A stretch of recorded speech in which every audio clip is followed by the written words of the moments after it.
रात की ठंड कुछ अलग ही थी, ऐसी कि जैसे हवा नहीं बर्फ के नुकीले तीर चल रहे हों। गांव देवलपुर के सुनसान रास्ते पर एक बूढ़ा किसान अंधेरे में भागता जा रहा था और दिल में एक ही डर, कहीं देर ना हो जाए। सुबह के 8 बज चुके थे, पर सूरज जैसे बादलों की रजाई ओढ़कर सोया हुआ था। हवा में इतनी सर्दी थी कि इंसान की सांस भी धुएं की तरह दिखाई दे रही थी। कच्चे मिट्टी के घर के बाहर हरीराम खड़ा था, पतला सा शरीर, फटी हुई टोपी, कांपते हाथ। वो दूर खेतों की तरफ देख रहा था, जहां उसकी गेहूं की नन्ही सी फसल ठंड से झुक चुकी थी। हे भगवान, अगर ये ठंड ऐसे ही बढ़ती रही ना तो फसल तो गई समझो। अंदर से खांसी की तेज आवाज आई। घर के अंदर उसकी 10 साल की बेटी चंपा पुरानी रजाई में लिपटी कांप रही थी। चेहरा तपा हुआ, होठ सूखे और आंखें आधी बंद। चूल्हे के पास बैठी उसकी पत्नी गंगा भीगी लकड़ियों को सुलगाने की कोशिश कर रही थी। लकड़ियां धुएं के सिवा कुछ नहीं दे रही थीं। लकड़ी सर्दी में भीग गई है हरीराम, आग ही नहीं पकड़ रही। कुछ करो, चंपा को बहुत तेज बुखार है। हरीराम भीतर आया, चंपा के माथे पर हाथ रखा। उसका माथा तपकर अंगार जैसा हो चुका था। अरे राम, ये तो बहुत गर्म है। गंगा, ये तो सच में बिगड़ रही है। गंगा की आंखों में आंसू छलक आए। वैद्य के पास ले जाना पड़ेगा, लेकिन वो तो 5 कोस दूर है। हरीराम चुप रह गया। एक तरफ बीमार बेटी, दूसरी तरफ ठंड से मरती फसल। हरीराम जैसे तैसे खेत की तरफ निकल पड़ा। पांव के नीचे जमीन ठंडी, कीचड़ जमी हुई, हवा चुभन भरी। खेत पर पहुंचते ही उसका दिल बैठ गया। गेहूं की कोमल बालियां ठंड से झुककर ऐसे कांप रही थीं, जैसे कोई बच्चा ठंड में बिना कंबल के बैठा हो। अगर ये फसल नहीं बची तो अगले साल तक घर कैसे चलेगा? चंपा की दवा, गंगा का इलाज, सब इसी खेत पर टुटिका है। उसी समय 2 और किसान भी वहां आ गए, रामचरण और भोला प्रसाद। क्या हाल है हरिराम? हमारे खेत तो देखो, पाला पड़ गया तो गया समझो सब। रात भर मचान पर धुआं करना पड़ेगा, वरना पूरी फसल जम जाएगी। सरकार से मदद की आस छोड़ो भाई, अपना तो अपना साथ ही देना पड़ता है। हरीराम चुपचाप उनकी बातें सुनता रहा। उसके कान खेत की बात सुन रहे थे, पर मन में सिर्फ चंपा का तपा हुआ माथा घूम रहा था। मैं खेत बचाऊं या बेटी?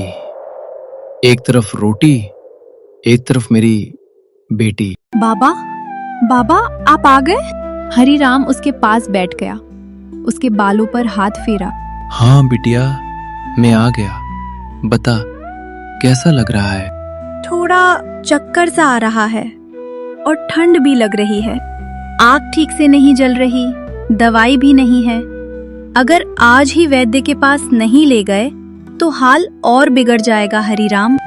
हरीराम फर्श पर बैठ गया, सिर पकड़कर। गंगा, खेत भी बचाना है। अगर खेत गया तो हम खुद भी नहीं बचेंगे। और चंपा, उसको छोड़कर कैसे जाऊं? कुछ पल गहरा सन्नाटा छा गया। फिर चंपा ने धीमे से मुस्कुराने की कोशिश की। बाबा, आप खेत चले जाओ ना, मैं ठीक हो जाऊंगी। आप कहते थे ना कि किसान कभी हार नहीं मानता, तो आप भी हार मत मानो। हरीराम की आंखें भर आईं।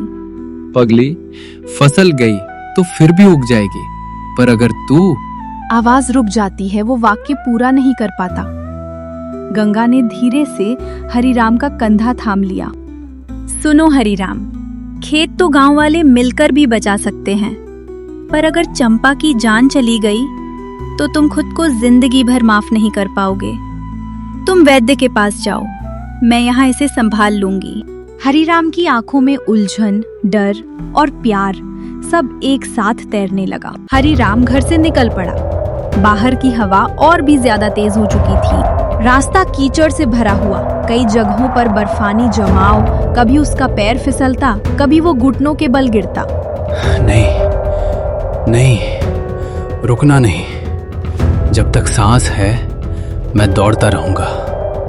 मेरी बिटिया को कुछ नहीं होगा। रास्ते में उसे गांव का तालाब दिखा, जो ठंड से आधा जम चुका था।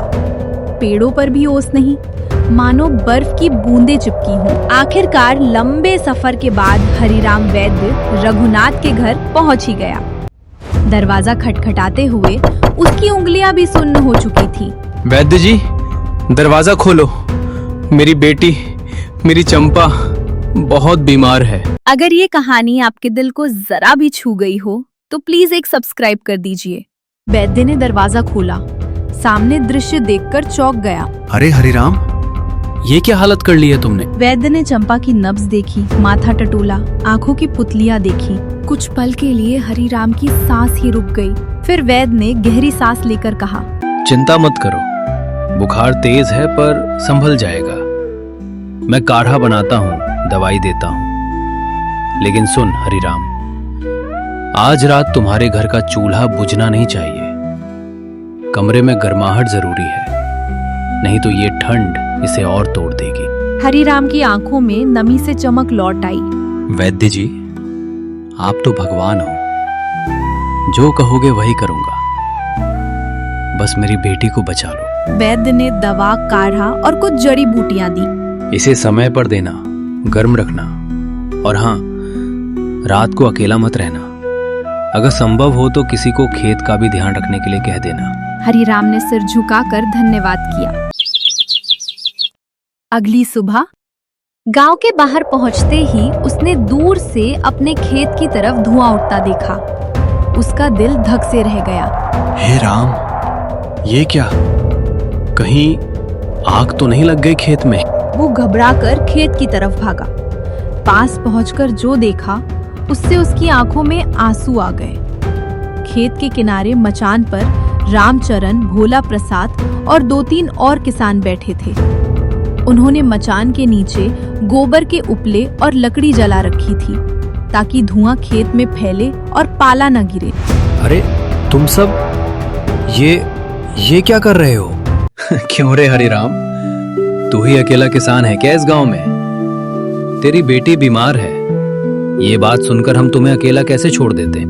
तू अपनी चंपा को बचाने गया था, तो हमने सोचा तेरी गैर हाजिरी में हम तेरी फसल को बचा लेते हैं। फसल तो सबकी समान है भाई, आज तेरी कल हमारी।